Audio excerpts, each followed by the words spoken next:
दोस्तों, दुनिया भर में करीबन 57 मुस्लिम देश हैं। इनमें से कुछ देश ऐसे हैं जो हमारे देश के अयोध्या में बने राम मंदिर का भी जमकर विरोध कर रहे हैं। इसमें पहला नंबर तो हमारे पड़ोसी देश पाकिस्तान का आता है। इसके बाद इसमें बांग्लादेश और तुर्की जैसे देश भी शामिल है। खैर, जो जल रहे हैं उन्हें थोड़ा और जलने देते हैं, क्योंकि इन सब के बावजूद कुछ कट्टर मुस्लिम देश ऐसे भी हैं जिनके अपने देश में मंदिरों के बनाने का काम जारी है। ऐसे ही एक देश पहाड़ी देश में है जिसे हम संयुक्त अरब अमीरात यानी यूएई के नाम से भी जानते हैं। यूएई की राजधानी आबू धाबी में इस मंदिर का निर्माण कार्य किया जा रहा है। फरवरी के महीने में पहला हिंदू मंदिर भक्तों के लिए खुलने वाला है। मीडिया रिपोर्ट्स की माने तो इस मंदिर के उद्घाटन समारोह में भारत के प्रधानमंत्री श्री नरेंद्र मोदी हिस्सा लेने वाले हैं। आबू धाबी के ठीक बाहर स्थित यह मंदिर अपनी तरह का पहला भव्य और विशाल मंदिर होगा। यहाँ तक कि यह पश्चिमी एशिया में सबसे बड़ा हिंदू मंदिर भी है। इसे BAPS हिंदू मंदिर के तौर पर जाना जा रहा है। अपनी यात्रा के दौरान पीएम मोदी आबू धाबी के शेख जायद स्पोर्ट्स स्टेडियम में प्रवासी भारतीयों को संबोधित करेंगे, जहां लगभग 50,000 लोगों के शामिल होने की उम्मीद है। इस कार्यक्रम का नाम अलहान मोदी यानी हेलो मोदी रखा गया है। मंदिर के निर्माण में 700 करोड़ रुपए खर्च किए जा रहे हैं। अगर इसकी लोकेशन की बात करें तो यह आबू धाबी शहर से 50 किलोमीटर बाहर मौजूद है। यहाँ पर मंदिर निर्माण कार्य जोरों शोरों से चल रहा है। अब ये अपने अंतिम चरण में पहुंच चुका है।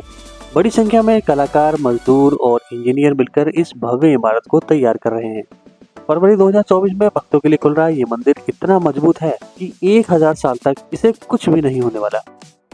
आइए सबसे पहले जान लेते हैं आखिर कौन कर रहा है इस विशाल मंदिर का निर्माण।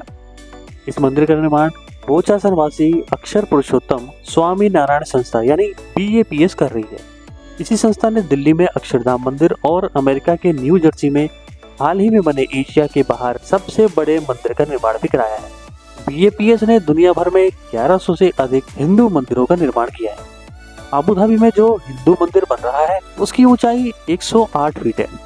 इस मंदिर में 40,000 क्यूबिक मीटर संगमरमर और 1,80,000 क्यूबिक मीटर बलुआ पत्थर लगा है। मंदिर में लगाई जाने वाली मूर्तियां भी नक्काशी के जरिए तैयार की गई हैं और इसे भारत के ही कारीगरों ने तैयार किया है। मंदिर परिसर में प्रदर्शनी और बच्चों के खेल का मैदान भी होगा। 108 फीट ऊंचा 700 करोड़ की लागत वाले इस मंदिर को बनाने की परिकल्पना साल 2015 में की गई थी। साल 2015 में पीएम मोदी की यूएई यात्रा के दौरान संयुक्त अरब अमीरात ने मंदिर बनाने के लिए जमीन आवंटित करने का फैसला किया था। पीएम मोदी की यह यात्रा इसलिए भी महत्वपूर्ण है क्योंकि इंदिरा गांधी के बाद यूएई की यात्रा करने वाले वह पहले भारतीय प्रधानमंत्री बने। चलिए अब थोड़ा मंदिर की मेन विशेषताओं को भी जान लें। यह मंदिर लगभग 55,000 वर्ग मीटर यानी करीबन 27 एकड़ भूमि पर फैला हुआ है। इस मंदिर को भारतीय मंदिर के कारीगरों द्वारा स्वरूप दिया गया है। फरवरी 2018 में पीएम मोदी ने मंदिर के लिए परियोजना का उद्घाटन किया और दिसंबर 2019 में निर्माण कार्य शुरू हो गया।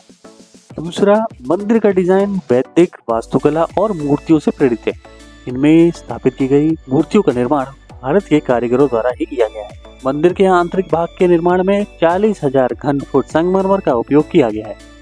तीसरा, मंदिर को तैयार करने में सफेद संगमरमर, गुलाबी बलुआ पत्थर का उपयोग किया गया है। यहाँ पवित्र ग्रंथों की कहानियों को बताने वाली जटिल नक्काशी बनाई गई है। साथ ही यूएई के 7 अमीरात का प्रतिनिधित्व करने वाले 7 शिखर और 402 खंभे बनाए गए।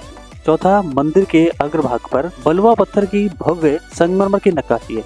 इसे राजस्थान और गुजरात के कारीगरों द्वारा तैयार किया गया है। कारीगरों द्वारा 25,000 से अधिक पत्थर की नक्काशी तैयार की गई है। मंदिर के निर्माण के लिए भारी मात्रा में गुलाबी बलुआ पत्थर राजस्थान से आबू धाबी भेजे गए थे। पांचवा, इस मंदिर का निर्माण 700 करोड़ रुपए की लागत से किया जा रहा है।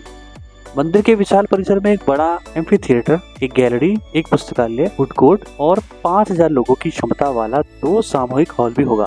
यहाँ बच्चों के खेलने की सुविधाएं भी तैयार की जा रही है। छठा, मंदिर में बनाई जा रही कलाकृतियाँ रामायण, महाभारत और भारतीय महाकाव्यों से संबंधित घटनाओं पर आधारित है। इसके साथ साथ इस मंदिर को बनाने के लिए किसी स्टील या कंक्रीट का इस्तेमाल नहीं किया जा रहा, जैसा कि हमने अभी हाल ही में बनाए गए अयोध्या मंदिर में देखा था। ये उसी की तर्ज पर बनाया गया है।